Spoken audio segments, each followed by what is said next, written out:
Good morning and welcome back for our third assembly of the term. There is so much being done by you all, it seems like time is simply flying by. Very well done to everyone for applying so much effort to our awareness days last week. We received so many great photographs and videos that we are now sharing amongst our community both through the bulletin and on our social media platforms. It was really lovely to see you all getting into the spirit of things and having so much fun.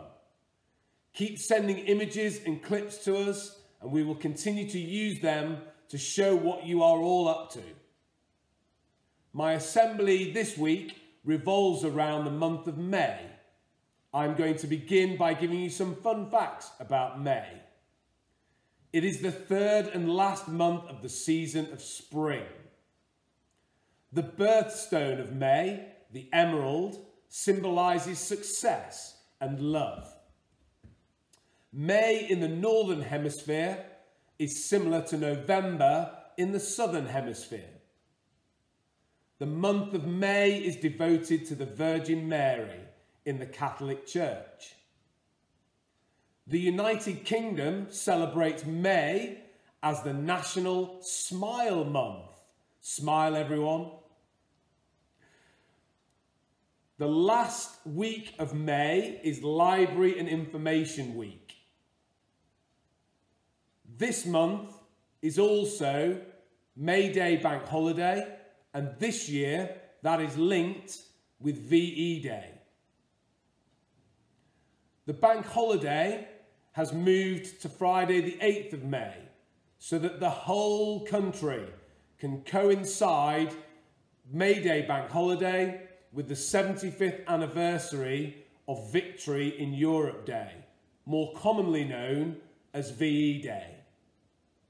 VE Day marks the day towards the end of World War II, when fighting against Europe's enemy forces came to an end. In 2020, the day itself will ensure as many people as possible have the opportunity to remember and honour our heroes of the Second World War and reflect on the sacrifices of a generation. It is in keeping these events of the past alive that promotes collective memory, particularly for future generations. This is how we ensure that such conflict never happens again. It is my hope that our community joins the nation in taking a moment to reflect on the significance of this date as a milestone that changed the course of history for the whole world. Official commemorations will begin at 11 a.m. on Friday with a national moment of remembrance through a 2-minute silence. The Archbishop of Canterbury will record a special reflection and a moment of prayer. The actual 1945 Winston Churchill's address to the nation, in which he announces the surrender of the opposition forces, will be broadcasted on the BBC at 2:45 p.m. The Queen will present a speech to us all on this 75th anniversary with a pre-recorded message that will be broadcast on BBC One at 9 p.m.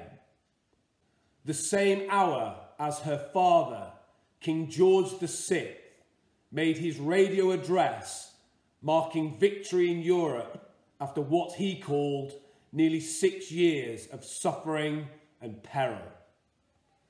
Celebrations will take place in gardens, on doorsteps and in living rooms, rather than the street parties and parades envisaged earlier in the year. 75 years on, Prince Charles will read an extract from a diary entry by his grandfather describing the day's events, including the royal family's Buckingham Palace balcony appearance. Later that day, the then Princess Elizabeth, the Queen, and her sister, Princess Margaret, danced unnoticed among the cheering throngs on the London streets, in what the monarch later described as one of the best nights of her life. These messages will be followed by the national sing-along of We'll Meet Again, made famous by Dame Vera Lynn, who is now 103. The public will be encouraged to open their doors and join in. It is important to let those who survived World War II know that we have not forgotten the peace that they won for us, that we are thinking of them, and that they are not alone, as well as cheering up the rest of the nation along the way. It is a time for celebration. We will now hear two extracts from around VE Day in 1945. Monday, the 7th of May, 1945. VE Day, at last signed today. Mrs. L bought me Yardley cream. It was yummy. Oh gosh, there were all sorts of rumours this afternoon. Great excitement.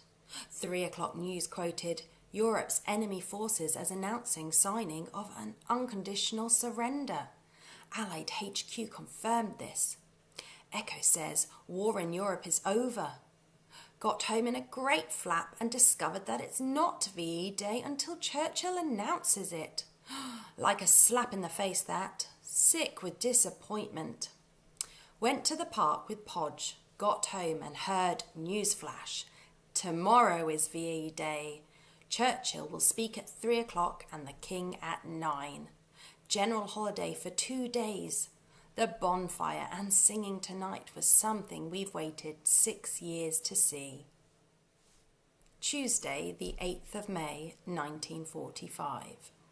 Went to church this morning, Podge too. Went to number 33 for tea. George and Merrill were there too. Heard Winston Churchill at 3 o'clock. Victory Ball in Reese's was a mixture of joy, celebration and sadness, all rolled into one. Crowds in town, of course, but no madness. Just for fun sort of thing. Plenty of jolly behaviour though. Came home on the train. Met an awfully nice RAF boy going to Preston. Bonfires not quite as good tonight. Reality beginning to sink in, and memories of the suffering coming back. It is over though. It is over. Our VE Day was a somewhat different picture to those familiar ones we've seen on TV and in the press. The excited crowd outside Buckingham Palace, the sea of faces down the Mall, servicemen dancing around with a pretty girl on each arm, and all the pent-up joy and relief at the end of a grim, long war. It must have been wonderful to be part of it. I was a corporal in the field ambulance unit, and in June 1944 we landed in Normandy. There followed 10 months that none of us can ever forget. The end of the war did not come as a surprise. By the time we had reached the Elbe, with the Allies advancing from the west and the Russians from the east, there was not much of Germany left to the Germans. The end was nigh, as you might say. But there was a nagging thought at the back of our minds. We were part of the British Western Europe Force, the BWEF, which soon became known as Burma when Europe finishes. The war against Japan was still in full flow, and it was widely feared that once we had finished in Europe, the division would be shipped out to Burma. So there we were, in a little German village just south of Kiel, when the news filtered through by word of mouth. Have you heard? They've surrendered. It was a very strange feeling. Certainly nice to know that there were no longer chaps just over yonder who were trying to kill you. I can remember shaking hands with my two mates, Morris and Naffy, and a few others. Then it was back to our duties. As we face some of the most challenging times since the Second World War, now more than ever, it is important to unite in recognition of people's service to the nation, just as communities did 75 years ago. I hope you all become involved in this year's VE Day on Friday, and if you can, send some photos or videos of you and your families being involved in these celebrations. It is a time to remember, but also to enjoy looking back at the history of the time and engaging with this special day. Well done to all of you who have been involved in our STEAM projects this term. What an amazing collection of robots we saw in the bulletin last week. Congratulations to you all. I hope that the dens that Miss B is looking through right now are equally inspiring. Week 3 is photographic competition week. Capture your favourite moments in the week and by Friday select the 5 favourites, upload them to Miss B for her to view and make her selections for the competition. Remember, all the projects and competitions are for the whole family to be involved in, work as a team and have fun. Our birthdays for this week: happy birthday to Catherine Davies, Summer Mills, Tom Allos, Sophie Freeman, Harry Freeman, Oliver Lacey and Gus Roberts. I hope you all have a wonderful time on your birthdays. Good luck to those of you involved in the Spot the Difference. Remember, you are to try and find 5 differences from last week's assembly. Note your answers down. Send your answers to reception@hobridgeschool.co.uk. And finally, check the bulletin at the end of the week to see the answers. Enjoy this week of endeavour. Please remember that Friday is a bank holiday, so do enjoy a nice long weekend. I look forward to seeing you again next week. So goodbye, stay safe, and God bless.